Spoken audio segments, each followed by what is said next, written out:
Story 1, Ding Dong Ditch Gone Wrong. When me and my troublemaking friends were 13 years old, one of the many rowdy and mischievous things we would do would be Saturday night Ding Dong Ditch sessions. 10 years ago, we all lived on the same block in a typical suburban neighborhood. At the time, there were a lot less houses and more woods though.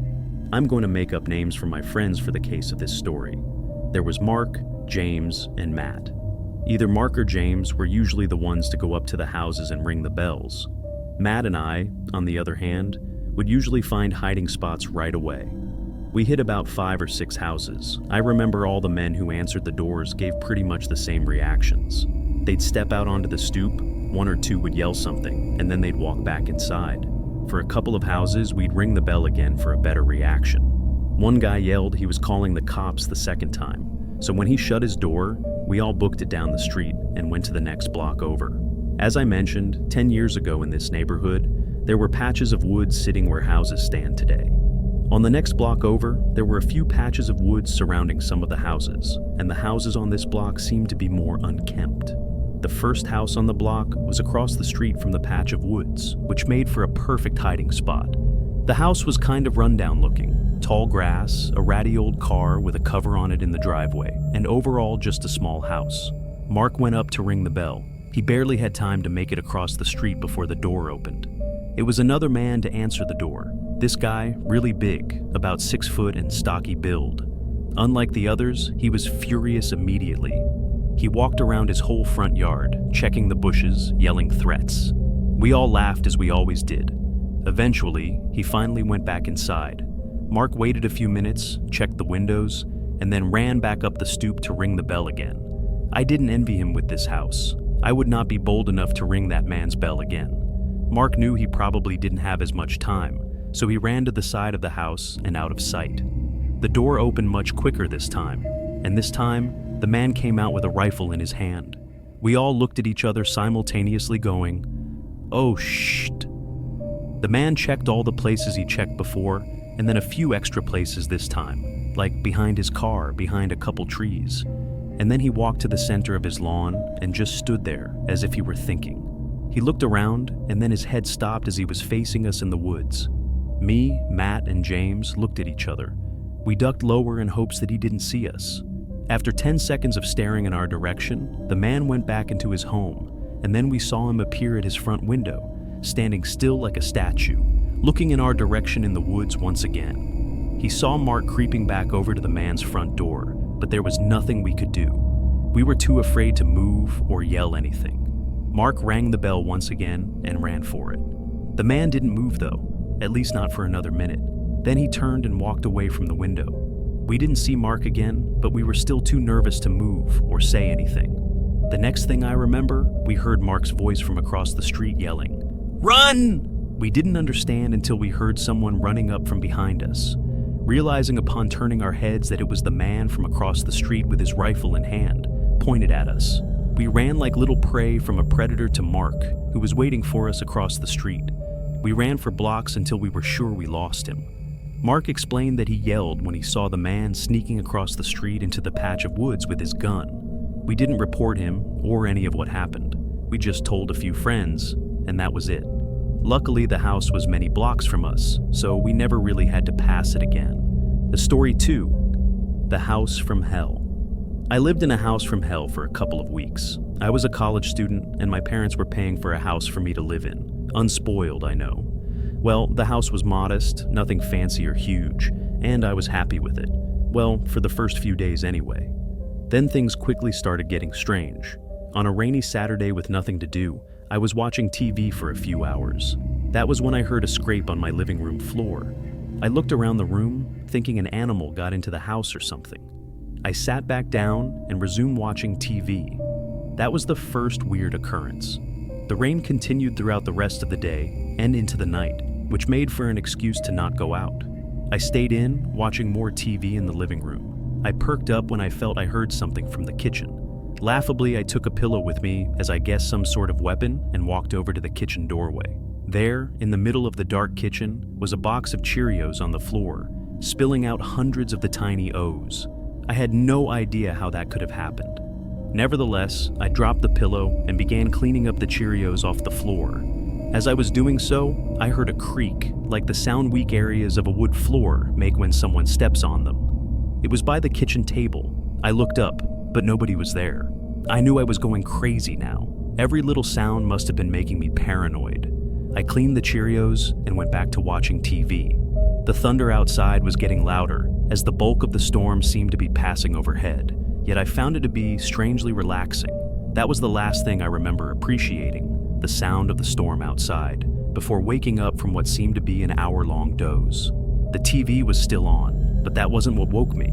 I remember believing I woke up to a bang or a thud from downstairs. Regardless, I turned off the TV and marched upstairs to bed. The next day was normal, as was the day after that. It wasn't until the next gray, rainy day that strange things started happening again. I woke up in my bed that morning, feeling like I had been drinking all night the night before. I felt sicker than I'd ever felt with any hangover before. I didn't do much walking around that day. The gloomy, dark weather only made me more bedridden. I left the TV in my bedroom on all day just as background noise, with a garbage pail by my side in case I had to puke. At midday, I muted the TV after hearing sounds coming from above me, the attic. The attic door was actually in my bedroom, and most of the attic was built over that bedroom. It wasn't just once that I heard it, it was 3 or 4. I managed to get out of bed despite the fact that every time I moved, I wanted to puke. I pulled the string to the attic door down, took one of my old baseball bats with me, and climbed up the steps. I pulled the light switch down to light up the attic. There were a few old boxes that must have belonged to the previous owner scattered about, but I couldn't see any living things to produce those noises. I climbed back down quickly because I was kind of scared of that attic. There were no more noises until that night. I woke up to, at first, what I thought was thunder, still feeling a bit sick. The familiar sound of a thud from up in the attic gave me chills. I pulled the string to the attic door back down, took my baseball bat once again, and climbed up the stairs. I made myself angry and screamed in the most intimidating voice I could, but before I could turn the light on, I heard the sound of a child giggling in the pitch-black attic. Words cannot describe the feeling of weightlessness, the feeling of my insides dropping inside of my body, the fear that I felt. The word fear is not enough to describe what I felt at that moment. I was out of that house so fast, I don't even remember running. I called my dad in the cold rain and asked him to pick me up. I explained everything the best I could. My parents saw how emotional I was about this, and in a weird sense, I think they believed me. I packed all of my things up with my parents the next day and moved back home. To this day, I'm convinced what I experienced in that house was completely paranormal. It's story 3, the creepy maid job. I used to work as a maid for some old lady for a couple of weeks when I was 20. She had a really big yet old house on a property that could have been beautiful if she had actually taken care of it. She had 2 acres of land surrounded by woods in 3 directions and the road on the other. The house itself was ancient, mostly made of wood, and the interior was really, really dark. She would often keep the blinds shut in some rooms, for reasons I didn't understand. I would sometimes open the blinds to let some sunlight in, only to find that she'd shut them by the next time I entered the room. She lit some rooms by candle, which made the house seem even more prehistoric for me inside. To top it off, the wood floors were a creaky mess almost everywhere in the house. The woman's name was Mel. She was around 70 years old. The kind of work Mel would have me do would be mostly physical stuff that she couldn't do very well anymore, like sweeping, dusting, cleaning dishes, doing laundry, sorting mail, and other things of that sort. One weekend, Mel asked me to sleep there for a night or 2. The house had like 4 bedrooms, yet she lived alone, so it wasn't an issue. Well, this takes place over the course of a Friday, and technically a Saturday as well. I arrived as per usual on Friday, speaking very few words to Mel. I dropped my backpack full of my clothes and cosmetics onto the bed in the bedroom I was going to be sleeping in. As I turned to the door, I saw Mel standing by the doorway. She had a creepy way about her, and this entrance was no exception. She didn't say hello, which wasn't as weird as it sounds. She just instructed me to clean the bedroom right away. After that, she just told me to simply straighten up the whole house, and then she went upstairs. I didn't see her for the rest of the day, but I would occasionally hear her walking around upstairs in her bedroom. It was weird. She would seem to walk back and forth. There were no TVs in this house, so I didn't know what she could have been doing. One thing that I found bizarre was how protective she was of her basement. She made it clear it was completely off limits, and she didn't want me going down there. Nighttime came, and I went to bed early. This was before smartphones were a thing, so I didn't even know what time it was. It was probably 9 or 10 o'clock though.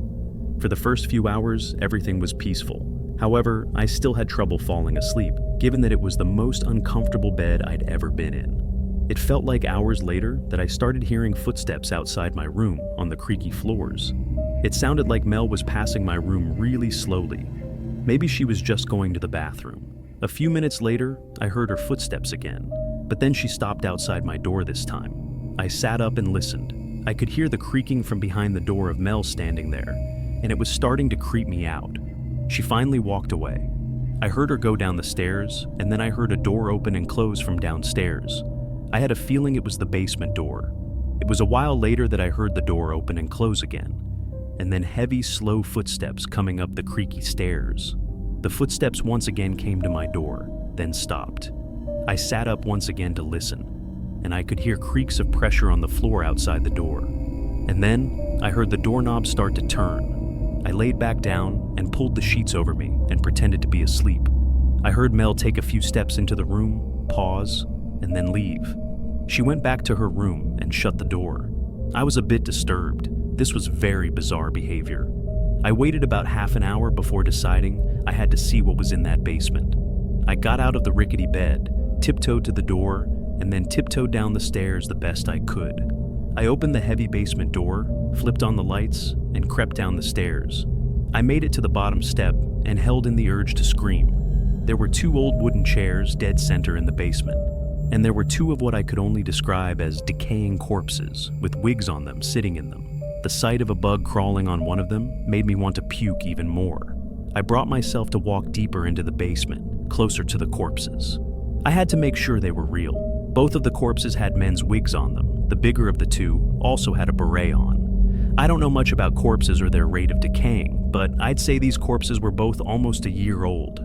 I felt like my heart stopped momentarily when I heard footsteps coming from upstairs on the first floor. I couldn't make it to the light switch. I had no time. I hid behind one of the couches in the basement as I heard slow, heavy footsteps coming down one creaky stair at a time.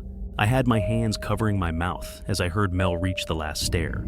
I heard her whisper my name. For half a second, I looked around the couch and saw Mel halfway across the basement already, with a big kitchen knife in her hand. I knew she would be too slow to catch me, so I ran for it to the stairs. She screamed my name and followed as fast as she could. When I made it to the first floor of the house, I ran upstairs to the bedroom I was sleeping in to grab my backpack.